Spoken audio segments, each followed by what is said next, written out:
Share market এটা এমন এক জায়গা যেখানে এক মুহূর্তের সিদ্ধান্ত বদলে দিতে পারে আপনার পুরো জীবন। এমন এক সাধারণ স্টক ব্রোকার যার স্বপ্ন ছিল ধনী হওয়া, হঠাৎ সে এক বিশাল সুযোগ পায়। শেয়ার বাজারে তার জীবনে আসে এক বিশাল পরিবর্তন। মাত্র 6টি ঘন্টার ব্যবধানে সে হয়ে যায় কোটিপতি।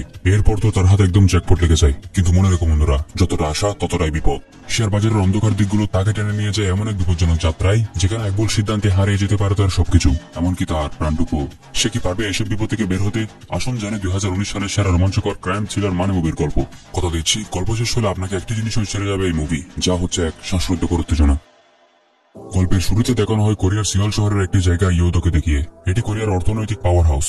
এই জায়গায় প্রতিদিন বিলিয়ন বিলিয়ন ডলারের লেনদেন হয়, আর প্রতিটি মুহূর্তে ঘটে টাকার খেলা। এটি কোনো সাধারণ জায়গা নয়, এটি হলো ক্ষমতার মঞ্চ, যেখানে স্বপ্ন বোনা হয় এবং একই সঙ্গে ধ্বংস।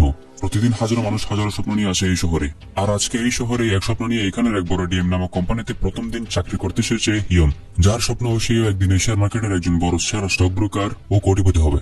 বন্ধুরা, বোঝার সুবিধার্থে ছোট্ট একটি বর্ণনা দিই। এখানে কোম্পানিতে যারা চাকরি করে তাদের সবার মাসিক একটি নির্দিষ্ট বেতন কোম্পানি থেকে দেওয়া হয়। তবে প্রত্যেক স্টক ব্রোকার ক্লায়েন্টের অর্ডার অনুযায়ী শেয়ার ক্রয় বিক্রয় বা লেনদেন করে দেওয়ার জন্য ক্লায়েন্টের কাছ থেকে একটি কমিশন পায়। সেই কমিশন স্টক ব্রোকারদের জন্য আনলিমিটেড, যে যত কমিশন আয় করতে পারে।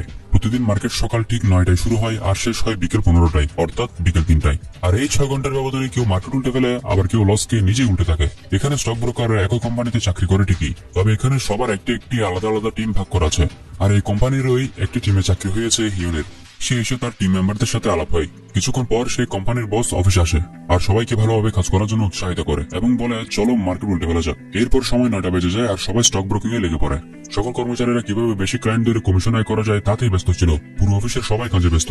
তবে আমাদের হিয়ন চাকরির প্রথম দিনে আনন্দে সবকিছু উপভোগ করতে থাকে। হিয়নের টিমের একজন সেরা স্টক ব্রোকার ছিল, যার নাম মিন, যে কিনা তাদের টিমের সেরা ব্রোকার নয়, বরং এই পুরো অফিসের সেরা একজন স্টক ব্রোকার। তার নাম কমিশন র্যাঙ্কিং বোর্ডের সবসময় নাম্বার 1-এ থাকতো। আজও তার নাম র্যাঙ্কিং বোর্ডে সবার প্রথমে।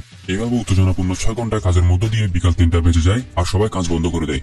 কাজ শেষে সবার কমিশন দেখানো হয়, কিন্তু আমাদের হিয়নের কাজের প্রথম দিনেই কমিশন শূন্য। এরপর তার এক সিনিয়র তাকে তার সাথে আসতে বলে, যাতে তাকে দিয়ে চামচাগিরি করানো যায়।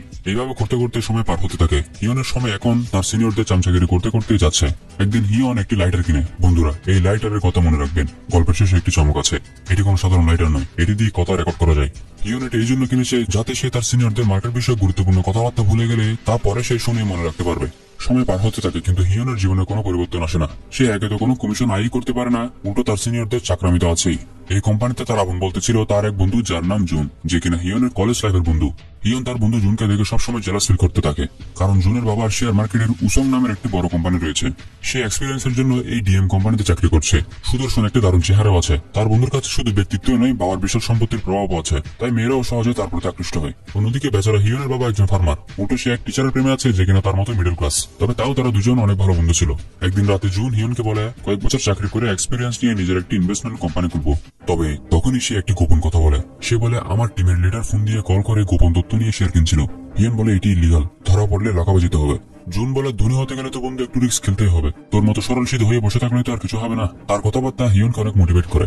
এরপর অফিস ছুটিতে সে তার গ্রামের বাড়িতে যায়। বাড়িতে গিয়ে জানতে পারে তার বাবার লিভারের সমস্যা আছে, সুস্থ হওয়ার জন্য অপারেশন করতে হবে। তবে সে পরিমাণ টাকা নেই। সে তখন টাকা ব্যবস্থার কথা বললে তার মা এসব বিষয়ে ভাবতে নিষেধ করে। এরপর সে ছুটি শেষে অফিসে আসে। আবারও তার জীবন সে একইভাবে চলতে শুরু করে। তবে একদিন হঠাৎ হিয়নের কাছে একটি ক্লায়েন্টের কল আসে। কল ধরতে অপর পাশ থেকে সেই লোকটি বলে, রিং কোম্পানির 20,000 শেয়ার। এই বলে কলটা কেটে যায়। কিন্তু বেচারা হিয়ন এটাই বুঝতে পারে না যে শেয়ার কিনতে হবে নাকি বিক্রি করতে হবে। এরপর সে অনেক চিন্তা ভাবনা করে ক্লায়েন্টের বলা কোম্পানি থেকে 20,000 শেয়ার ক্রয় করে। কিন্তু একটু পরেই সেই ব্যক্তি তাকে কল করে গালাগালি করতে থাকে।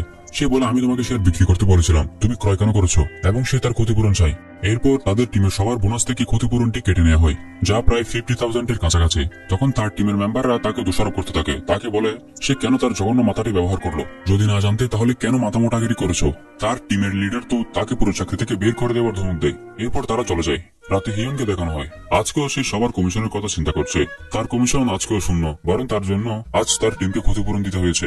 সে বলে, আমি এখন আমার টিমের জন্য বোঝা হয়ে গিয়েছি। হতাশা তার চরম মাত্রায়। আর এই হতাশায় সে অনেক মালপানি খেয়ে নেয়। মালপানি খেতে খেতে তার সিস্টেম পুরো হ্যাং হয়ে যায়। সবাই যখন বাড়ি চলে যাচ্ছিল, তার সিনিয়র তাকে বলে, এই বলো বাড়ি চল। কি বললি? এই সে বলে মাতলামো করতে করতে শেষমেশ সে ফ্লোরে গড়াগড়ি খেতে থাকে এবং কান্না করতে থাকে।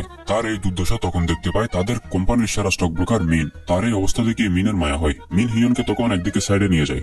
এরপর তার ঘরে মিন হিয়নকে বলে, আমার কাছে বুটিক নামে কোম্পানির এক লোকের সন্ধান আছে, যে টিকিট নামে ব্রোকারদের কাছে জনপ্রিয়। টিকিট এমন একজন ব্যক্তি যার কাছে মার্কেটের ভিতরে সব গোপন তথ্য থাকে। তার সাথে স্টক ব্রোকাররা কাজ করতে চায়, কারণ তারা জানে যে তার সঙ্গে কাজ করলে নিশ্চিতভাবে ধনী হওয়া যায়। আর যারা তার হয়ে কাজ করেছে তারা সবাই অর্থবিত্তের মালিক বনে গিয়েছে। প্রমাণস্বরূপ আমাকে দেখে নাও। আমাকে ও আমার আগের অফিসের একজন স্টক ব্রোকার যার নাম পার্ক, সে আমাকে টিকিটের সাথে আলাপ করিয়েছিল, আর আমি তখন থেকে টিকিটের হয়ে কাজ করছি। তুমি চাইলে আমি তোমাকে টিকিটের সন্ধান দিতে পারি। এখন এই সব শোনার পর হিয়ন তো পুরাই অবাক। সেও টিকিটের হয়ে কাজ করতে চায়। তবে সে এর পরের দিন মিনের বলা টিকিটের সেই কোম্পানি বুটিকের ব্যাপারে তার বন্ধুর কাছে জিজ্ঞেস করে। তার বন্ধু বলে সেটি একটি টাকা শোষণকারী কোম্পানি, যারা গোপনে বিলিয়ন বিলিয়ন টাকা আয় করে। তবে যাই হোক, হিয়ন এখন সিদ্ধান্ত নিয়ে নিয়েছে যে সে টিকিটের হয়ে কাজ করবে। এরপর সে মিনের সাথে আলাপ হয়। মিন বলে টিকিটের সকল কথা মনোযোগ দিয়ে শুনবে, তার কোনো কথা ভুলো না, এই সুযোগ তুমি বারবার পাবে না, এবং তাকে একটি কফি শপের অ্যাড্রেস বলে। এরপর হিয়ন সে কফি শপে যায়। কফি শপে সেখানে থাকা ফোনের কলের মাধ্যমে টিকিট হিয়নকে একটি বিল্ডিং আসতে বলে। এরপর হিয়ন কথা মতো সেই বিল্ডিং এর সাথে যায়।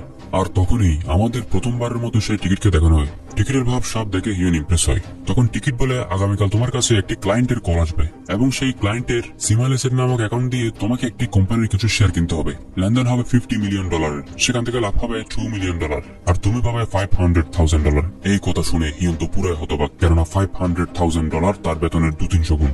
তখন টিকিট হিয়নকে একটি ফোন দেয় এবং বলে, আগামীকাল তোমার কাছে এই ফোনে কল আসবে। কল আসার সাথে সাথে তুমি কাজ শুরু করে দিবে। কাজ শেষে এই মোবাইলটি তুমি নদীতে ফেলে দিবে, আর আমাদের মধ্যে হওয়া কথাবার্তা গোপন রেখো। এর পরের দিন হিয়ন সেই ক্লায়েন্টের অ্যাকাউন্ট ওপেন করে। সে অ্যাকাউন্টে $50 মিলিয়ন পড়েছিল। এরপর সে এই কথাটি তার টিমের লিডারকে বলে যে আমি এক ক্লায়েন্টের অর্ডার পেয়েছি, যে আমাকে $50 মিলিয়ন লেনদেন করার জন্য বলেছে। এই শুনে তো তার টিমের লিডারও অবাক হয়ে যায়। যাই হোক, এরপর সেই মোবাইল থেকে তার কাছে একটি ক্লায়েন্টের কল আসে। ফোনের অপর পাশ থেকে বলে, মার্কেট শুরু হওয়ার সাথে সাথে স্প্রেড কোম্পানির 13,000 শেয়ার বাজারে বিক্রি করার জন্য ছাড়া হবে, সেখান থেকে তুমি 8,000 শেয়ার কিনে নেবে। হিয়ন কিছুটা ভয় পাচ্ছিল। সময় চেয়ে আছে হিয়নের দিকে। 6 ঘন্টার ব্যবধানে হিয়ন হতে পারে কোটিপতি, নাকি তার ভাগ্য কোনো মোড়ই নিবে না। তখন মিন তাকে মেসেজ দিয়ে তার সাহস বাড়ায়। তবে বন্ধুরা, কথা হচ্ছে সেই স্প্রেড কোম্পানি কখনোই 100-র বেশি শেয়ার বাজার বিক্রি করার জন্য ছাড়ে না। তবে আজ কেন বা তারা 13,000 শেয়ার বিক্রি করার জন্য বাজার ছাড়বে? আসলে সেই স্প্রেড কোম্পানির একজন ব্রোকার, যে কিনা টিকিটের লোক, সে লুকিয়ে সেই স্প্রেড কোম্পানির হয়ে 13,000 শেয়ার বাজারে বিক্রি করার জন্য ছাড়ে। অন্যদিকে হিয়ন, যে কিনা এতক্ষণ ঘাপটি মেরে বসেছিল, হঠাৎ তার চোখে পড়ে স্প্রেড কোম্পানির 13,000 শেয়ার বাজারে বিক্রির জন্য অ্যাভেলেবল হয়ে গেছে। সময় তখন 9টা। হিয়ন এক মুহূর্ত সময় নষ্ট না করে কথা অনুযায়ী শেয়ার কিনতে শুরু করে। তার কিবোর্ড মাউসের গতি এমন ভাবে চলতে থাকে যেন মনে হয় কিবোর্ডে আঙুল নয়, যেন তীব্র জ্বরের ফোঁটা পড়ছে। মনে হয় যেন এখনই ভেঙে যেতে চলেছে। প্রতিটা মুহূর্ত যেন তার জীবন মরণের খেলা। তার কিবোর্ড আর মাউসের এমন চাপাচাপের শব্দে অফিসের সবাই থমকে যায়। কেউ ভাবে ভূমিকম্প, কেউ ভাবে হিয়ন যেন মাউস দিয়ে একটা হেলিকপ্টার চালাচ্ছে, আবার কেউ মনে করে হিয়ন নিজে একটা নতুন মেশিন বানাচ্ছে। এই অস্বাভাবিক লেনদেনের সিগন্যালটি স্টক মার্কেটের ক্রাইম ইউনিটেও চলে যায়, যারা শেয়ার মার্কেটের দুর্নীতি বিষয়ে কন্ট্রোল করে।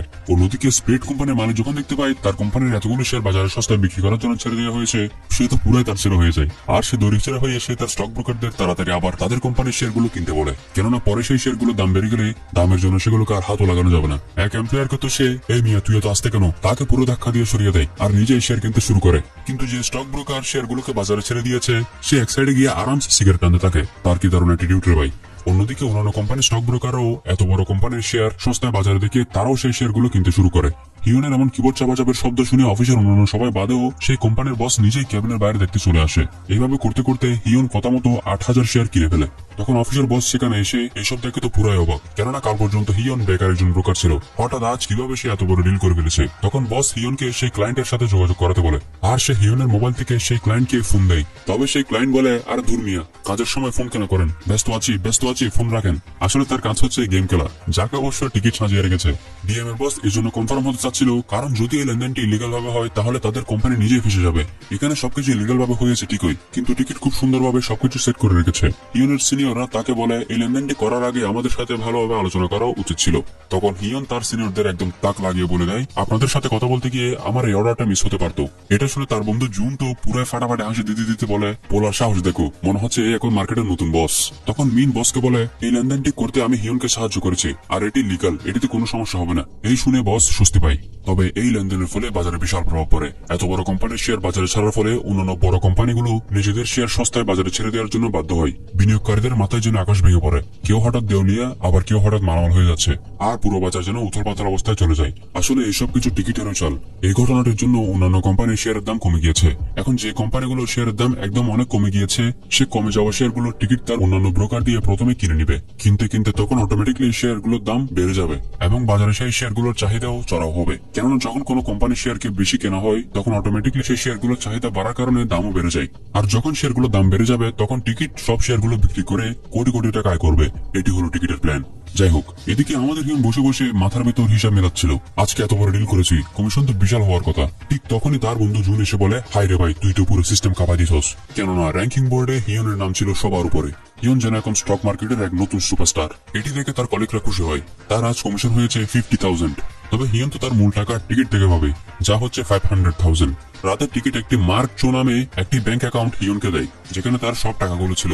অন্য অ্যাকাউন্ট দেওয়ার কারণ হচ্ছে, যদি হঠাৎ হিয়নের পার্সোনাল অ্যাকাউন্টে এতগুলো টাকা আসে, তাহলে ক্রাইম ইউনিটের নজরে চলে আসবে। টিকিট বলে যদি কোনো প্রয়োজন হয়, তাহলে সেই কফি শপের মোবাইল থেকে আমাকে কল করতে পারবে এবং পরবর্তীতে আবারও নতুন কাজের জন্য দেখা হবে। এই বলে সে চলে যায়। কিন্তু হিয়নের তো বিশ্বাস হচ্ছিল না যে সে এতগুলো টাকা পেয়েছে। সে তো এগুলোকে ফেক মনে করছিল। তাই সে ঘরে গিয়ে টিকিটের দেওয়া ব্যাংক অ্যাকাউন্ট থেকে নিজের পার্সোনাল ব্যাংক অ্যাকাউন্টে সামান্য কিছু টাকা ট্রান্সফার করে। তখন তার মোবাইলে মেসেজ আসে। তার মোবাইল চেক করে হিয়ন তো পুরো অবাক। আর এইভাবেই প্রথমবারের মতো হিয়ন মাত্র 6 ঘন্টার ব্যবধানে কোটিপতি বনে যায়। এরপর সে একটি নোটে লিস্ট করে যে সে এই টাকাগুলো দিয়ে কি কি করবে। হিয়নের খুশির যেন কোনো ঠিকানা নেই। প্রথমে তো সে একটি বড় আলিশান ফ্ল্যাট কিনে। এইসব থেকে সে তার মিডল ক্লাস গার্লফ্রেন্ডের শখ হয়ে যায়। কিন্তু হিয়ন বলে, আমার সময় চলে এসেছে, তুমি শুধু দেখতে থাকো আরো কি না বা হয়। খাওয়া শেষ করে যখন সে ওয়াশরুমে যায়, তখন তার সাথে এক ব্যক্তির আলাপ হয়, যার নাম হান। কথা বলতে বলতে তখন হান তার ভিজিটিং কার্ড হিয়নকে দেয়। হিয়ন তখন তার ভিজিটিং কার্ড দেখে পুরো আতঙ্কিত হয়ে যায়, কেননা সেই হান হচ্ছে শেয়ার মার্কেটের ক্রাইম ইউনিটের একজন অফিসার। এরপর হিয়ন ভয়ে দৌড় দেয় সেই কফি শপে। সে কফি শপের মোবাইল থেকে টিকিটকে কল করে দেখা করার কথা বলে। এরপর সে টিকিটের সাথে আলাপ হয়। টিকিট বলে, হ্যাঁ আমি সেই হানকে চিনি, সেই ক্রাইম ইউনিটের একজন নামকরা অফিসার। তবে তুমি ভয় পেও না, তার কাছে কোনো প্রমাণ নেই। যদি তার কাছে কোনো প্রমাণ থাকতো, তাহলে তুমি এতক্ষণ হাজতে থাকতে। আসলে সেই দিনের লেনদেনের সিগন্যালটি যে ক্রাইম ইউনিটে গিয়েছিল, সেই ক্রাইম ইউনিটে তখন হান সেটি দেখেছিল। এরপর হান সেই ব্রোকারের তদন্ত করে, যে কিনা সেই দিন স্প্রেড কোম্পানির শেয়ার বাজারে ছেড়েছিল। কিন্তু সেই ব্রোকার টিকিটের কাছ থেকে তার টাকা নিয়ে তার পরিবার সহ দেশ থেকে পালিয়ে গিয়েছে। টিকিট থেকে সে যে টাকাগুলো পেয়েছে, তা দিয়ে সে আরামসে পুরো জীবন চালিয়ে দিতে পারবে। এরপর সেই ক্লায়েন্ট যে কিনা সেই দিন শেয়ার অর্ডার দিয়েছিল, হান তার তদন্ত করে, কিন্তু সেখানে পুরো অফিস খালি থাকে। সে টিকিটের কাছ থেকে তার পাওনা নিয়ে গায়েব হয়ে গিয়েছে। এইসব দেখে তো হানের নিজের মাথায় ঘুরে যায়। একে বলে বন্ধুরা চুরিবিদ্যা মহাবিদ্যা, যদি না পর ধরা। তবে এই লেনদেনের শেষ ব্যক্তিটা হচ্ছে হিয়ন। তাই হান হিয়নের পিছনে লেগেছে। টিকিট বলে, আমি কোনো প্রমাণ রাখিনি, তাই সে তোমাকে কিছু করতে পারবে না। তবে মনে হয় তুমি আমাকে বিশ্বাস করছো না, তাহলে এখন আমাকে নতুন ব্রোকার খুঁজতে হবে। এই বলে সে চলে যাচ্ছিল, কিন্তু হিয়ন তখন তাকে থামিয়ে বলে, আমাকে মাফ করবেন, আমি একটু ভয় পেয়ে গিয়েছিলাম। কেননা হিয়ন এখন আর টিকিটকে হাতছাড়া করতে চাচ্ছিল না, কারণ সে ধনী হওয়ার স্বাদ পেয়ে গিয়েছে। সে আরো ধনী হতে চায়। টিকিট বলে, আচ্ছা ঠিক আছে, তাহলে কিছুদিন পর আরেকটি নতুন কাজের জন্য আমি তোমাকে ডাকবো। এরপর কিছুদিন পর টিকিট তাকে আরেকটি নতুন কাজের জন্য একটি হোটেলে রাখে। তখন সে সেখানে আরেকজন ব্যক্তি যার নাম বেক, তার সাথে আলাপ হয়। কিন্তু হিয়ন বুঝতে পারে সেও টিকিটের হয়ে অন্য কোম্পানিতে কাজ করে। এরপর হিয়ন টিকিটের সাথে আলাপ হয়। টিকিট বলে, এবার আমরা প্রোগ্রাম ট্রেডিং করব। আর সেই প্রোগ্রামটি ইনস্টল করার জন্য তাকে একটি পেনড্রাইভ দেয়। সেই প্রোগ্রাম ট্রেডিং এ তোমার সাথে আরো কয়েকজন স্টক ব্রোকার যুক্ত হবে। তাদেরও নির্দিষ্ট একটি কাটিং ফিক্স করা থাকবে। আর এইবারের মোট লেনদেন হবে 700 মিলিয়ন টাকার, আর লাভ হবে 18 মিলিয়ন। আর তুমি পাবে 1.5 মিলিয়ন টাকা। 1.5 মিলিয়ন টাকার কথা শুনে তো হিয়নের মাথা পুরো চক্কর দিয়ে বসে। এটি তার আগের বারের থেকেও 3 গুণ বেশি। টিকিট আরো বলে, এবারে লেনদেন নিয়ে মিনকে কিছু বলবে না, তবে প্রোগ্রাম ট্রেডিং করতে আরো কিছুদিন সময় বাকি ছিল। তাই টিকিট বলে সে যেন ভালো করে প্রোগ্রাম ট্রেডিং নিয়ে জেনে নেয়। হিয়ন প্রোগ্রাম ট্রেডিং সম্পর্কে জানতো, তবে সে এই নিয়ে আগে তেমন কোনো কাজ করেনি। তাই সে কিছুটা কাঁচা ছিল। এই জন্য সে তার কলিগ মিস কিমের কাছ থেকে প্রোগ্রাম ট্রেডিং শিখেও দেখে নিতে থাকে। তবে এই প্রোগ্রাম ট্রেডিং শিখতে গিয়ে সে মিস কিমকেও ভালোভাবে দেখে নেয়। তখন এটি দেখে মিস কিমি তাকে তার ফোন নাম্বারটি দিয়ে দেয়। হিয়নের ভাগ্য এখন যেন সব দিক থেকে খুলে যাচ্ছে। যাই হোক, এখন দেখতে দেখতে সেই দিন চলে আসে যেদিন প্রোগ্রাম ট্রেডিং করতে হবে। প্রথমে হিয়ন সেই টিকিটের দেয়া পেনড্রাইভটি দিয়ে তার কম্পিউটারে প্রোগ্রামটি ইনস্টল করে ফেলে। টিকিটের কথা মতো তার প্রোগ্রামে আরো কয়েকজন স্টক ব্রোকার যুক্ত হয়। সেই ব্রোকারদের মধ্যে আপনাদের যে পার্ক নামে একজন ব্রোকারের কথা বলেছিলাম, সেও এখানে যুক্ত হয়েছে। বন্ধুরা, প্রোগ্রাম ট্রেডিং নিয়ে একটু বুঝিয়ে বলি। এই প্রোগ্রামে যে অন্যান্য ব্রোকাররা যুক্ত হয়েছে, সেই ব্রোকারদের মাধ্যমে হিয়নের কাছে অর্ডার আসতে থাকবে এবং তার প্রোগ্রামে প্রচুর পরিমাণে শেয়ার জমা হবে। পরে সেই জমা হওয়া শেয়ারগুলোকে এক ক্লিকে একবারে ক্রয় করা হবে। আর এইভাবে করে হিয়ন এবারের কাজটিও সফলভাবে করে ফেলে। এইবার হিয়ন প্রায় 139 মিলিয়ন শেয়ার ক্রয় করে। এটি দেখে তার টিমের সবাই তার উপর অনেক খুশি হয়। তবে মিনকে অখুশি দেখা যায়, কেননা টিকিট এই কাজটি তাকে দেয়নি। যাই হোক, তবে হিয়ন এতে মহাখুশি। রাতে সে তার বন্ধু জুনের সাথে পার্টি করতে থাকে। আর টিকিটের কথা মতো আজকের কাজটি যেহেতু হয়ে গিয়েছে, তাই তার সেই ব্যাংক অ্যাকাউন্টে 1.5 মিলিয়ন জমা হয়ে যায়। হিয়নের মাথায় যদি এখন কিছু আসে, তা হচ্ছে শুধু টাকা আর টাকা। কিন্তু এরপর একদিন হিয়ন তার ফ্ল্যাটে ঢোকার সময় বিল্ডিং এর নিচে তার জন্য অপেক্ষা করছিল হান। হানকে দেখে তার আবারও গলা শুকিয়ে যায়। হান তাকে জিজ্ঞেস করে টিকিটকে। হিয়ন বলে সেটা আবার কি। তখন হানের মেয়ে তাকে কল করে, আর তার মেয়ে তাকে বলে একটি ট্যাবলেট কিনে দিতে। কিন্তু হান তার মেয়েকে বাইরে না করতে বলে। এই সুযোগে হিয়ন তার বিল্ডিং এর সিকিউরিটি গার্ড দিয়ে হানকে ভাগানোর চেষ্টা করতে থাকে। সে সিকিউরিটি গার্ডদের বলে, আমাদের এখানে অনেক ছোট বাচ্চারা খেলা করে, এই ধরনের অপরিচিত ব্যক্তিকে ঢুকতে দিবেন না। তখন হান একটু দ্বিধাদ্বন্দ্বে পড়ে যায়। হিয়ন আরো বলে, নিজের মেয়েকে তো ট্যাবলেট কিনে দেওয়ার সামর্থ্য নেই, ওটা আমার মতো মানুষের পিছনে পড়ে আছেন। সিকিউরিটি গার্ডরা হানকে চলে যেতে বলে। তখন হান তাকে সাবধান হতে বলে এবং তাকে একটি খাম ধরিয়ে দিয়ে চলে যায়। হিয়ন তখন সেই খাম খুলে দেখে, সেদিন হিয়ন যে টিকিটের সাথে একটি হোটেলে দেখা করতে গিয়েছিল, সেখানে তার মতো সেই বেক, পার্ক ও অন্যান্য আরো কিছু ব্রোকারের ছবি রয়েছে, যারা টিকিটের হয়ে কাজ করে। এখন এইসব দেখে হিয়নের পরের দিন টিকিটের সাথে দেখা করে এবং টিকিটকে এসব কিছু বলে। তবে টিকিট বলে, তুমি কোনো চিন্তা করো না, আমি কোনো প্রমাণ রাখিনি। সে শুধু তোমাকে ভয় দেখাচ্ছে, আর তুমি এত ভয় পেও না, স্ট্রং থাকো। তুমি বরং কিছুদিন ছুটি নিয়ে কোথাও থেকে ঘুরে আসো, আর তোমার সেই ব্যাংক অ্যাকাউন্টে টাকাগুলো দেখে আসো। এরপর হিয়ন সেই ব্যাংকে চাই, যেখানে টিকিট থেকে কামাই করা তার সব টাকাগুলো ছিল। তখন সেখানে ম্যানেজার টাকা দেখানোর জন্য হিয়নের সামনে টাকাগুলো আনে। তখন হিয়ন তার সামনে এতগুলো টাকা দেখে পুরো পাগল প্রায় অবস্থা। আর সে সেখান থেকে টাকার 2টি বান্ডেল নেয় এবং ঘুরতে বেরিয়ে পড়ে। সে ঘুরতে একটি দ্বীপে যায়। সেখানে ঘুরতে গিয়ে সে এক ব্যক্তির সাথে আলাপ হয়, যার নাম রয়। এই রয়ও শেয়ার মার্কেটের সাথে জড়িত।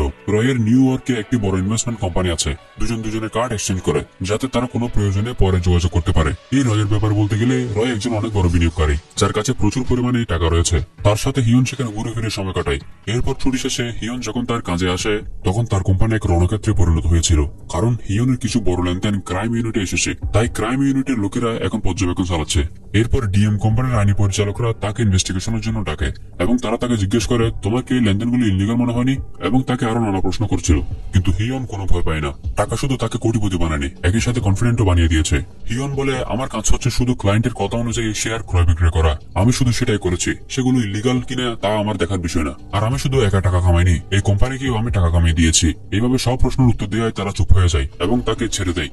কিন্তু এই ক্রাইম ইউনিটের ইনভেস্টিগেশনের ফলে কোম্পানির কিছু ব্রোকারদের সিক্রেট টেবিল হয়ে যায়। যেমন কিছু ব্রোকারদের তাদের কলিগ ও অন্যান্য মেয়েদের সাথে অবৈধ সম্পর্ক আছে। এদের মধ্যে মিনের নামও ছিল, যে সে তার এক অফিসের মেয়ে কলিগের সাথে সম্পর্কে আছে। এই খবরটি যখন তার স্ত্রী জানতে পারে, তখন তার স্ত্রী অফিসে এসে সেই মেয়েটিকে উত্তমোদন দিতে শুরু করে। খবরটি অফিসের বস জানতে পারলে সে রেগে মিনকে চাকরি থেকে বের করে দেয়, আর মিনের সব কাজ হিয়নকে দিয়ে দেওয়া হয়। তখন মিন এইসব কিছুর জন্য হিয়নকে দোষারোপ করছিল, আর সে রেগে সেখান থেকে চলে যায়। এরপর এখন হিয়নের আস্তে আস্তে আরো পরিবর্তন আসতে শুরু করে। তার নিজের সাথে সাথে তার জিনিসেরও পরিবর্তন আসতে শুরু করে। সে তার কলিগ মিস কিমের সাথে সম্পর্কে আসে, এখন তার সাথে সে সময় কাটায়। এই খবরটি যখন তার সেই গার্লফ্রেন্ড জানতে পারে, সে অফিসে এসে হিয়নকে একটি কষিয়ে থাপ্পড় মেরে ব্রেকআপ করে চলে যায়। সময় যত যাচ্ছে, হিয়ন এই শেয়ার মার্কেট সম্পর্কে আরো জানছে এবং টিকিটের সাথে কাজ করতে করতে আরো কোটিপতি হয়ে যাচ্ছে। অফিসেও তার প্রভাব এখন বেড়ে গিয়েছে। এখন সে নিজে একটি টিম লিড করে, আর তার হয়ে অনেকজন কাজ করে। টিকিটের কাজ বাদেও হিয়ন এখন জনপ্রিয় স্টক ব্রোকার হওয়ার কারণে অন্যান্য ক্লায়েন্টেরও তার কাছে কাজ আসতে থাকে। আর এখন প্রতিদিন অফিসের র্যাঙ্কিং বোর্ডে তার নাম সবার উপরে থাকে। এইভাবে করতে করতে প্রায় 1 বছর কেটে গিয়েছে। হিয়নও টিকিটের সাথে কাজ করতে করতে এখন দক্ষ হয়ে উঠেছে। অফিসেও তাকে বছরের সেরা ব্রোকারের অ্যাওয়ার্ড দেওয়া হয়। সময়, ভাগ্য এখন সবকিছু যেন হিয়নের জন্য উদার হয়ে আছে। সে তার মা বাবার স্বপ্ন পূরণ করে দেয়। সে তার বাবাকে বড় একটি ফার্ম খুলে দেয়, যেখানে অনেক কর্মচারীও কাজ করে। এতে তার মা বাবাও তার উপর অনেক খুশি হয়। হিয়ন এখন তার জীবনকে নিজের মতো করে উপভোগ করে যাচ্ছিল। এমন কিছু ছিল না যা সে করত না। তার যখনই যাই মন চাইতো, সে তখনই তাই করত। অফিসেও সবাই এখন তাকে সম্মান করে। এভাবেই হিয়নের সময় এখন ভালোভাবে যাচ্ছে। কিন্তু কথায় আছে না বন্ধুরা, অসৎ পথের অর্জিত সম্পদ বেশি দিন স্থায়ী হয় না। একদিন মধ্যরাতে সেই বেক নামের ব্রোকার হিয়নকে ফোন করে। তখন বেক হিয়নকে জিজ্ঞেস করে সে হানকে চিনে কিনা। তবে হানের কথা শুনে হিয়ন তখনই রেগে ফোন কেটে দেয়। এর পরের দিন অফিসের মিটিং এর সময় হিয়ন জানতে পারে কালকে ফোন করা সেই বেক আত্মহত্যা করেছে।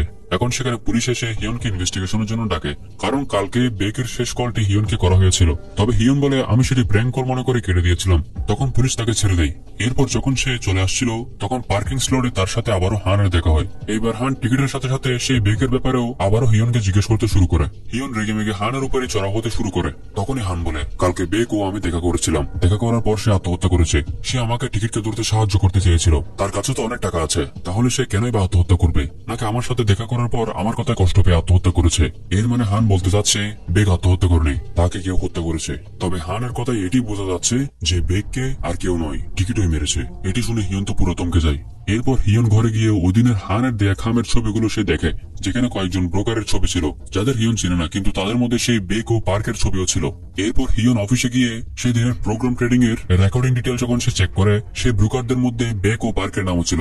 এখন এই সব দেখার পর হিয়নেরও কিছু গন্ডগোল মনে হতে থাকে, তাই সে পার্কের সাথে আলাপ করার কথা ভাবে। অন্যদিকে হান অলরেডি সে পার্ক নামে ব্রোকারের কাছে গিয়েছে।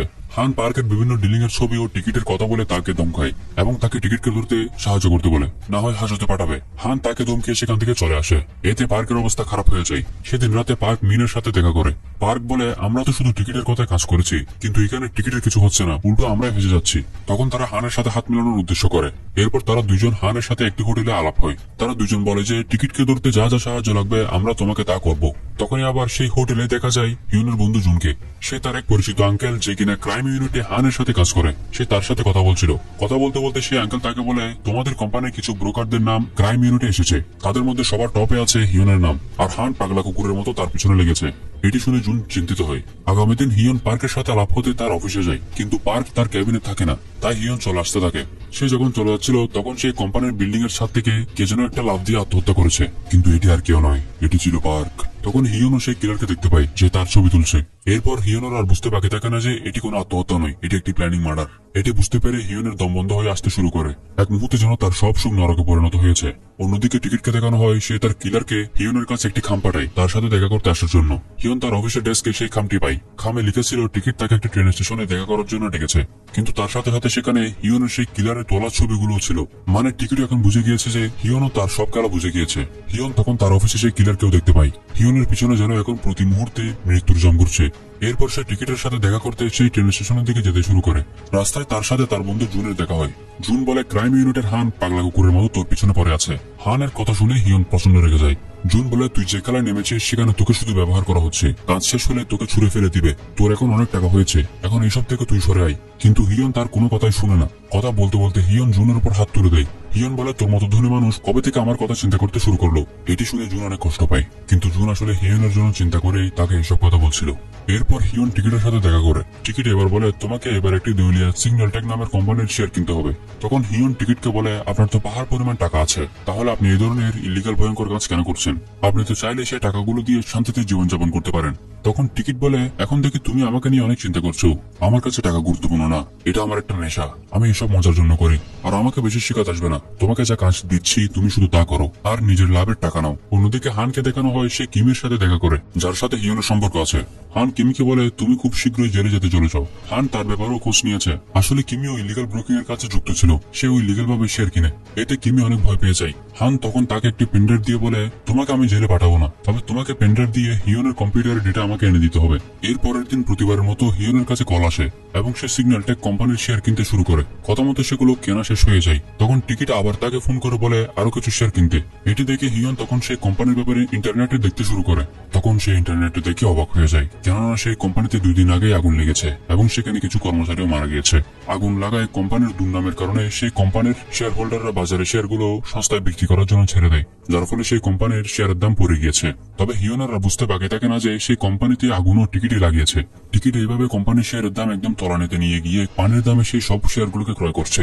এক প্রকার সে পুরো কোম্পানিকে কিনে ফেলছে। এরপর যখন সেই শেয়ারগুলোর দাম বেড়ে যাবে, সে সেগুলোকে টুকরো টুকরো করে বিক্রি করে মিলিয়ন মিলিয়ন টাকা আয় করবে। টিকিটের পুরো খেলা এখন হিয়ন ভালোভাবে বুঝে গিয়েছে। অন্যদিকে অফিসে থাকা তার বন্ধু জুনের এসব কিছু সন্দেহ লাগায় সে তার সেই ক্রাইম ইউনিটের আঙ্কেলকে ফোন দেয় হিয়নের লেনদেনের ডেটা দেখার জন্য, কিন্তু সেখানে কোনো কিছুই খারাপ দেখতে পায় না। আসলে জুনের ও হিয়নকে নিয়ে চিন্তা হচ্ছিল। তবে এখন হিয়নের মনে টিকিটের চরম ভয় ঢুকে গিয়েছে। টিকিট তাকে সেই কোম্পানির আরো অনেক বেশি শেয়ার কেনার কথা বলেছিল, কিন্তু সময় অনেক কম, তাই হিয়ন দুশ্চিন্তা ছিল। হিয়নের এক লেডি অ্যাসিস্ট্যান্ট বলে, এখানে প্রায় 4 মিলিয়ন শেয়ার, এটাকে কেনা ঠিক হবে? এই বলে সে কাজ নামিয়ে দিলে হিয়ন তাকে অসভ্য ব্যবহার করে টেনে তুলে দেয় এবং নিজের শেয়ার কিনতে শুরু করে। এটি তার কলিগ দেখতে পেলে হিয়নের সাথে তার ঝগড়া লেগে যায়। তখন আবার দেখা যায় হিয়নের বন্ধু জুন অফিসের বসকেই তার লেনদেনের ব্যাপার নিয়ে কমপ্লেন করে দিয়েছে, তাই অফিসের বস তাকে ক্যাবিনে ডাকে। তখন হিয়ন বসের ক্যাবিনে যায়। এই সুযোগে কিমি হানের কথা মতো সেই পেনড্রাইভ দিয়ে হিয়নের কম্পিউটারের ডেটা নিয়ে নেয়। অফিসের ক্যাবিনে জুন বসকে বলে, হিয়নের স্টক ব্রোকিং ইল্লিগাল, এখানে কিছু অবশ্যই গন্ডগোল আছে। কিন্তু বস উল্টো জুনকে কথা শোনায় এবং বলে, হিয়ন আমাদের অফিসের একজন সারা স্টক ব্রোকার, কিন্তু তুমি তো কোনো তেমন ভালো লেনদেন করতে পারছো না, তুমি নিজের কাজ করো। অন্যদিকে টিকিট মিনের অ্যাক্সিডেন্ট করিয়ে দেয়, কেননা সে ও হানকে তার ব্যাপারে ইনফরমেশন দিচ্ছিল। অফিসে হিয়ন তার সর্বস্ব দিয়ে সেই কোম্পানির প্রায় 7 মিলিয়ন শেয়ার কিনে নেয়। এরপর তার প্রাণে স্বস্তি আসে, কিন্তু তখনই হিয়নের কাছে একটি কল আসে। ফোনে থাকা ব্যক্তি তাকে বলে, আমি তোমাকে টিকিটের থেকেও আরো অনেক বেশি লাভ করিয়ে দেবো, তুমি শুধু এবার লেনদেনের ডেটা নিয়ে বিল্ডিং এর লবিতে আসো। কিন্তু তার কথা হিয়ন বুঝে যায় যে সে ফেক। আসলে সে ফোনটি হান তার লোক দিয়ে করিয়েছিল যাতে সে হিয়নের কাছ থেকে এই ডেটা নিতে পারে। কিন্তু হিয়ন বুঝতে পারে এটি একটি ফেক কল। সে তাকে ধরার জন্য দৌড়ে লবিতে যায়। তখন হানের লোকেরা তাকে ধরতে আসে। হিয়ন তাদের দেখে তাদের কাছ থেকে পালাতে শুরু করে। পালাতে পালাতে সে পুরো রাস্তায় চলে আসে।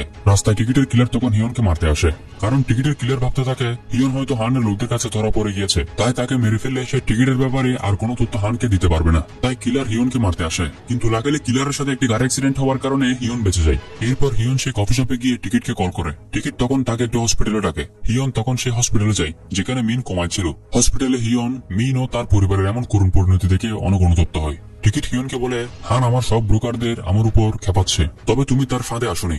কিন্তু তুমি যদি তাকে আমার ব্যাপারে কোনো তথ্য দাও তাহলে তোমার অবস্থাও মিন ও পার্কের মতো হবে। হিয়ন বুঝতে পারে সে টিকিটের সাথে জড়িয়ে পড়ে কত বড় ঝুঁকি নিয়ে নিয়েছে। অপরাধবোধ, ধরা পড়ার ভয় এবং সাফল্যের পিছনে নিজের নিষ্পাপতা হারানোর কষ্ট যেন তাকে কুপড়ে কুপড়ে খাচ্ছে। এরপর একদিন হিয়নকে টিকিট আবার একটি নতুন কাজ দেয়। এবারও তাকে আরেকটি কোম্পানির লেনদেনের কথা বলে। টিকিট বলে, আমি অলরেডি সেই কোম্পানির শেয়ারের দাম কমিয়ে এনেছি এবং সেটি এখন প্রায় দেউলিয়া হওয়ার পথে। তবে এইবারের কোম্পানির নাম শুনে হিয়ন অবাক হয়ে যায়, কেননা সেই কোম্পানির নাম ছিল উসম, যা তার বন্ধু জুনের বাবার কোম্পানি। টিকিট তাকে এই কাজটার জন্য প্রস্তুতি নিতে বলে এবং তাকে নামিয়ে দেয়। সে সেখান থেকে তার অসুস্থ বাবাকে দেখতে হসপিটালে যায়, কিন্তু হসপিটাল থেকে আসার সময় সে কিলারকে দেখতে পায় যে সবসময় তার পিছনে লেগে রয়েছে। এরপরের দিন সে অফিসে যায়, তবে সে দেখতে পায় যে ক্রাইম ইউনিট থেকে ইনভেস্টিগেশনের জন্য হান এসেছে, কারণ হান কিমির মাধ্যমে হিয়নের কম্পিউটারের ডেটা পেয়ে গিয়েছে এবং হান হিয়নকে ইনভেস্টিগেশনের জন্য ডাকে। হান হিয়নকে দেখায় যে টিকিট কিভাবে অনেক কোম্পানিকে দেউলিয়া করে দিয়েছে এবং অনেক ব্রোকারদের জীবন নষ্ট করেছে। হান বলে, তোমার লেনদেনের ডেটা এখন আমার কাছে আছে, যা কিমি আমাকে দিয়েছে, তাই এখন আমি চাইলেই তোমাকে জেলে পাঠাতে পারবো। কিন্তু হিয়ন তাকে কিছুই বলে না। তখনই হিয়নের মোবাইলে মেসেজ আসে, তার বন্ধু জুনের বাবা মারা গিয়েছে। কিন্তু হিয়ন বুঝতে পারে টিকিটও তার বাবাকে হত্যা করেছে। তখন হিয়ন হানকে বলে, তুমি কি চাও? হান বলে, আমাকে টিকিট দাও, তাহলে আমি তোমার কাছ থেকে দূরে সরে আসবো এবং তোমাকে ছেড়ে দিব। এরপর জুনের বাবার শোক সভা দেখানো হয়। হিয়ন তার বাবার শোক সভায় যায় না, কিন্তু দূর থেকে তার বন্ধু জুনকে দেখে সে অনেক কষ্ট পেতে থাকে। এরপর সে টিকিটের সাথে আলাপ হয়। সে টিকিটকে বলে, আমি যদি আপনাকে ক্রাইম ইউনিটে ধরিয়ে দিই তাহলে তারা আমাকে ছেড়ে দিবে। তখন উল্টো টিকিট তাকে বলে, তুমি আবার তোমার পোশাকে তাদের কোনো মাইক্রোফোন লুকিয়ে আনোনি তো? হিয়ন তার সব পোশাক খুলে তাকে দেখায় যে তার পোশাকে কোনো মাইক্রোফোন নেই। টিকিট তাকে বলে, এই কাজটির পর তুমি তাজা বাতাস খেতে পারবে, তোমাকে আমি এই কাজটির পর ছেড়ে দিব। তবে হিয়ন ভালোভাবে বুঝতে পারে যে টিকিট তাকে একেবারের জন্য এই দুনিয়া থেকে বিদায় করে দিবে। এরপর সে সেখান থেকে চলে আসে, কিন্তু তার বন্ধুর এমন অবস্থার জন্য সে অনেক অনুতপ্ত হয় আর সে কিছু করার সিদ্ধান্ত নেয়। এরপরের দিন সে তার বন্ধু জুনের কোম্পানিতে তার সাথে দেখা করতে যায় এবং তার সাথে কথা বলে, কিন্তু জুন তাকে সেখান থেকে চলে যেতে বলে। তখন হিয়ন বলে, তুই কি বন্ধু হিসেবে আমাকে আরেকটি সুযোগ দিতে পারবি না? আমাকে মাফ করে দে রে বন্ধু, আমি সত্যিই দুঃখিত। আর তখনই হিয়ন তার বন্ধুকে বলে, আগামীকাল তোদের উসম কোম্পানির শেয়ারের দাম বাড়বে, আমি তোদের কোম্পানির শেয়ারের দাম বাড়াবো। জুন বলে, এটি একটি দেউলিয়া কোম্পানি, আমার আঙ্কেল এটিকে চীনে বিক্রি করার কথা ভাবছে, তুই এখন এটা নিয়ে মজা করছিস, আর তুই যা বলছিস তা কিভাবে এবার সম্ভব? হিয়ন বলে, তোর আঙ্কেলকে কালকে কোম্পানিটি কিছুক্ষণের জন্য বিক্রি করতে নিষেধ কর এবং কিছুক্ষণ থামতে বল। জুন বলে, আমাদের এই দেউলিয়া কোম্পানির শেয়ার কেই বা কিনতে চাইবে?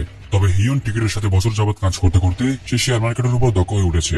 আর তখনই আগামীকাল দেখানো হয় হিয়নের প্ল্যান অনুযায়ী উসম কোম্পানির জুন তার অংশ থেকে 9 মিলিয়ন শেয়ার প্রথমে বাজারে বিক্রি করার জন্য ছেড়ে দেয় এবং কথা মতো তার আঙ্কেলকে উসম কোম্পানির উনার শেয়ারের অংশ কিছুক্ষণের জন্য বিক্রি করতে নিষেধ করে।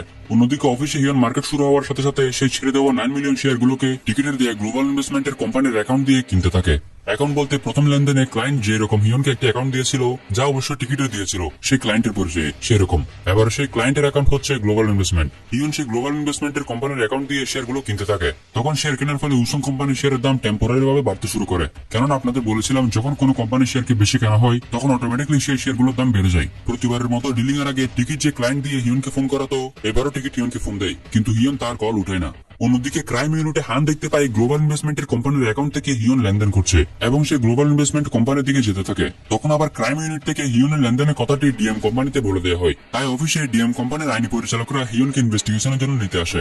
হিয়ন তখন তাদের বলে, আমাকে একটু সময় দিন, আমি এই লেনদেনের পর আপনাদের সাথে যাব। কিন্তু তারা হিয়নের কথা রাজি হচ্ছিল না, কিন্তু হিয়ন চলে গেলে তো সব প্ল্যান নষ্ট হয়ে যাবে। তখনই হিয়নের সেই সিনিয়র তাদের কথাবার্তা বলে আটকে রাখে। হিয়ন তার বন্ধুর কোম্পানির 9 মিলিয়ন শেয়ারগুলো সম্পূর্ণভাবে কিনে ফেলে। এখন সেই শেয়ারগুলোর দাম চওড়া। শেয়ারগুলো কেনার পর তখন সে আবার সেই 9 মিলিয়ন শেয়ারগুলোকে নিচে বাজারে বিক্রি করার জন্য ছেড়ে দেয়। এটি যখন টিকিট দেখতে পায় সে রেগে তো পুরো আগুন হয়ে যায়। কেননা হিয়ন তার অ্যাকাউন্ট ব্যবহার করে শেয়ারগুলো কিনে আবার বিক্রি করার জন্য বাজারে ছেড়ে দিয়েছে। তাই সে তার কিলারকে হিয়নকে মারতে পাঠায়। উসং কোম্পানির শেয়ারের দাম বেড়ে গিয়েছে ঠিকই, কিন্তু জুন তো তার কোম্পানির শেয়ারগুলো বিক্রি করে দিয়েছে। আবার সেই শেয়ারগুলোকে নিজের ঘরে পেতে হলে এবং কোম্পানিতে নিজের মালিকানা পেতে হলে সেই শেয়ারগুলোকে আবার তাকে কিনতে হবে। কিন্তু সে নিজে এবং তার কোম্পানি অলরেডি দেউলিয়া, তার কাছে তো এতগুলো টাকা নেই। তো সে কিভাবে এই বেড়ে যাওয়া শেয়ারগুলো নিজে কিনবে? এখন একটি উপায় আছে, যদি না কোনো ক্লায়েন্ট তার কোম্পানির হয়ে তাকে সেই শেয়ারগুলো কিনে দেয়। বন্ধুরা, সেই রয় নামে ব্যক্তির কথা মনে আছে তো, যার নিউ ইয়র্কে অনেক বড় ইনভেস্টমেন্ট কোম্পানি রয়েছে, যার সাথে হিয়নের আলাপ হয়েছিল। কিন্তু রয় বা কেন এই ধরনের ঝুঁকিপূর্ণ কোম্পানি শেয়ার কিনবে? কেননা এখনো কোম্পানির দাম টেম্পোরারি বেড়েছে, স্থায়ীভাবে বাড়েনি। আসলে উসং কোম্পানির শেয়ারগুলো রয় কিনবে না, রয়ের ক্লায়েন্ট কিনবে। আর রয়ের ক্লায়েন্ট হচ্ছে সেই মার্ক চো, মানে হিয়নের সেই ব্যাংক অ্যাকাউন্ট। আসলে টিকিটের সাথে কাজ করতে করতে হিয়নের সেই ব্যাংক অ্যাকাউন্টে মিলিয়ন টাকা জমে গিয়েছে। সেই ব্যাংক অ্যাকাউন্টের মার্ক চো এর পরিচয় দিয়ে রয়ের কোম্পানির ক্লায়েন্ট সেজে সেই 9 মিলিয়ন শেয়ারগুলোকে জুনের হয়ে অর্ডার দেয়। আর জুন হিয়নের সেই ব্যাংক অ্যাকাউন্ট ব্যবহার করে 9 মিলিয়ন শেয়ারগুলোকে আবার কিনে ফেলে। এর ফলে উসং কোম্পানির শেয়ারের দাম স্থায়ীভাবে বেড়ে গিয়েছে। ও জুন তার অংশের শেয়ারগুলো আবার পেয়ে গিয়েছে এবং একই সাথে তার কোম্পানির মালিকানাও। আর স্থায়ীভাবে কোম্পানির শেয়ারের দাম বেড়ে যাওয়ায় রয় নিজেও তার কোম্পানির হয়ে উসং কোম্পানিতে বিনিয়োগ করে দেয়। আর রয়ের এত বড় ইনভেস্টমেন্ট কোম্পানি যখন উসং কোম্পানিতে বিনিয়োগ করেছে, খবরটি চারিদিকে ছড়িয়ে যায়। এর ফলে উল্টো উসং কোম্পানির শক্ত ও বিশ্বস্ত কোম্পানির শেয়ার হিসেবে পরিণত হয়েছে, যাতে করে অন্যান্য কোম্পানির বিনিয়োগকারীরাও এখন উসং কোম্পানিতে বিনিয়োগ করা শুরু করে। আর এইভাবে হিয়ন তার বন্ধুর কোম্পানিকে টিকিটের হাত থেকে বাঁচিয়ে নেয়। এরপর ডিএম কোম্পানির ইনভেস্টিগেশনের লোকেরা হিয়নকে তাদের সাথে নিয়ে যায়, যার ফলে কিলার যখন হিয়নকে মারতে আসে, সে হিয়নকে আর মারতে পারে না। অন্যদিকে হান যখন সে গ্লোবাল ইনভেস্টমেন্ট কোম্পানিতে যায়, সেখানে সে টিকিটকে পায় না। টিকিটের পরিচয়ে সে টিকিটের এক ফেক ভার্সনকে পায়। তখন হান আবার রেগে যায়। এই টিকিটকে ধরা যেন এক প্রায় অসম্ভব ব্যাপার। হান তখন হিয়নকে ফোন দেয় এবং টিকিটের সন্ধান চায়। হিয়ন বলে সে আমাকে ফোন করে ডাকবে। এরপর টিকিট হিয়নকে ট্রেন স্টেশনে দেখা করার জন্য ডাকে। টিকিট বলে, তুমি অনেক বড় ভুল করেছো, এর দায় তোমাকে দিতে হবে। হিয়ন বলে, আসলে আমার বন্ধুর কোম্পানি তো, তাই আমি আপনার কাজ করতে পারিনি। আর আপনি আমাকে কি বা করবেন? আমি তো একজন সাধারণ স্টক ব্রোকার। তবে হিয়ন ভয় পাচ্ছিল না দেখে টিকিট বুঝে ফেলে যে সে হানের সাথে হাত মিলিয়েছে। তার কোটে মাইক্রোফোন ছিল। টিকিট সেটা নিয়ে নেয় এবং সেটি ভেঙে ফেলে। টিকিট বলে, আমি হতাশ। আমি ভেবেছিলাম আমরা দুইজন খুব ভালোভাবে কাজ করে টাকার অংশীদার হব, কিন্তু তুমি এখন সব খেলা বরবাদ করে দিয়েছ। তখন ট্রেন চলে আসে এবং টিকিট ট্রেনে করে পালাতে চলে যায়। অন্যদিকে হান যখন ক্যামেরা ফুটেজ দেখতে পায় টিকিট পালাচ্ছে, তখন সেও মরিয়া হয়ে উঠে এবং টিকিটকে ধরার জন্য ছুটে আসতে থাকে। কিন্তু তখনই হিয়ন স্টেশনে টাকা চলে ছেড়াতে থাকে, যার ফলে সেখানে ভিড় হয়। এর ফলে টিকিট যেতে পারে না। টিকিটের কিলার এসে হিয়নের পেটে ছুরি মেরে দেয়, কিন্তু হিয়ন সেই কিলারকে ঝাপটে ধরে বসে। সাথে সাথে হানের লোকেরা এসে কিলারকে এবং টিকিটকে ধরে ফেলে। তবে টিকিট হানকে বলে, তোমার কাছে তো কোনো প্রমাণ নেই, তাহলে তুমি আমাকে কিসের ভিত্তিতে অ্যারেস্ট করবে? হানের সমস্যা এটি যে তার কাছে কোনো শক্ত প্রমাণ নেই, আর প্রমাণ ছাড়া সে টিকিটকে হাতও লাগাতে পারবে না। তো এখন প্রমাণ কোথা থেকে আসবে? বন্ধুরা, গল্পের শুরুতে বলেছিলাম একটি লাইটের কথা, যেটি দিয়ে কথা রেকর্ড করা যায়, মনে আছে তো? মিন হিয়নকে বলেছিল টিকিটের সব কথা মনে রাখতে। তাই হিয়ন যাতে টিকিটের কথা না ভুলে, এই জন্য টিকিটের কথাগুলো সেই লাইটারে রেকর্ড করে রেখেছিল, যা এখন সে রেকর্ড করা কথাগুলো সে পুরো স্টেশনে শোনাতে থাকে। হিয়ন হানকে বলে, এখানে 86টি রেকর্ডিং আছে, তারিখ আর লেনদেন অনুযায়ী আপনি সব প্রমাণ পেয়ে যাবেন, এবং সেটি সেই হানকে দিয়ে দেয়। এটি দেখে তো হান, টিকিট দুজনে অবাক। তার মানে টিকিটকে এখন জেলের হাওয়া খেতে হবে। টিকিট হিয়নের এমন বুদ্ধিমত্তা দেখে অবাক হয়ে যায়। টিকিট বলে, বন্ধু, তোমাকে মনে থাকবে আমার, অবশ্যই বেঁচে থেকো, আবারও দেখা হবে। কারণ টিকিটের মতো মানুষকে হান ছুঁতেও পারেনি, যেখানে হিয়ন তার সবকিছু ফাঁস করে দিয়েছে।